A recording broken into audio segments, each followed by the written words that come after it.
कहानी लालटेन वाली लड़की और हवा का रहस्य। एक समय की बात है। पहाड़ों के बीच बसा शांत गांव था। शांत, पर लोगों के मन में कई उलझनें थीं।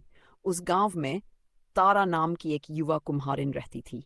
तारा सुंदर थी, मेहनती थी, लेकिन अक्सर उसके मन में अजीब बेचैनी रहती थी।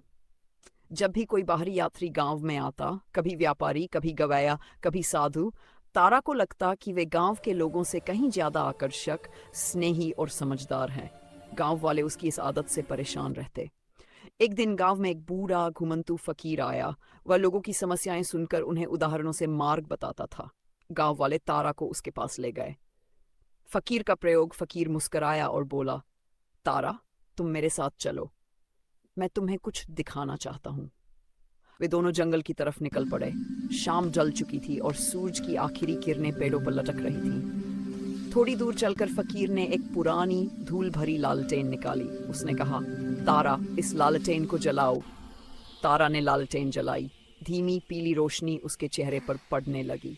फकीर बोला, अब बताओ, तुम्हें यह रोशनी कैसी लग रही है? तारा बोली, अच्छी है, पर बहुत खास नहीं। फकीर मुस्कुराया, ठीक है, अब मेरे पीछे आओ। वह उसे एक ऊंचे पहाड़ की चोटी पर ले गया, जहां तेज हवा चल रही थी। फकीर ने लालटेन बुझाई और कहा, कुछ क्षण बाद हवा ने सुर बदलना शुरू किया, मानो बांसुरी की तरह गा रही हो। तारा ने आंखें खोली। फकीर बोला, अब बताओ, यह हवा कैसी लग रही है? तारा ने गहरी सांस ली। बहुत मधुर, बहुत ताजा, बहुत अलग। गांव की हवा जैसी बिल्कुल नहीं। अच्छा, क्या तुमने कभी ये जानने की कोशिश की है कि गांव की हवा भी वही है, पर तुम उसे महसूस नहीं करती क्योंकि वह हमेशा तुम्हारे साथ रहती है? तुम्हारी अपनी है, इसलिए साधारण लगती है। तारा की आंखें खुल जाती हैं। फकीर ने कहा, तारा, जो चीजें बार बार दिखती है वे मन को साधारण लगने लगती हैं। जो दूर से आती हैं वे नई होती हैं, और मन नई चीजों को तुरंत सुंदर समझ लेता है। पर इसका मतलब ये नहीं कि वे सच में बेहतर हैं, वे बस नई हैं, इसलिए आकर्षक लगती हैं।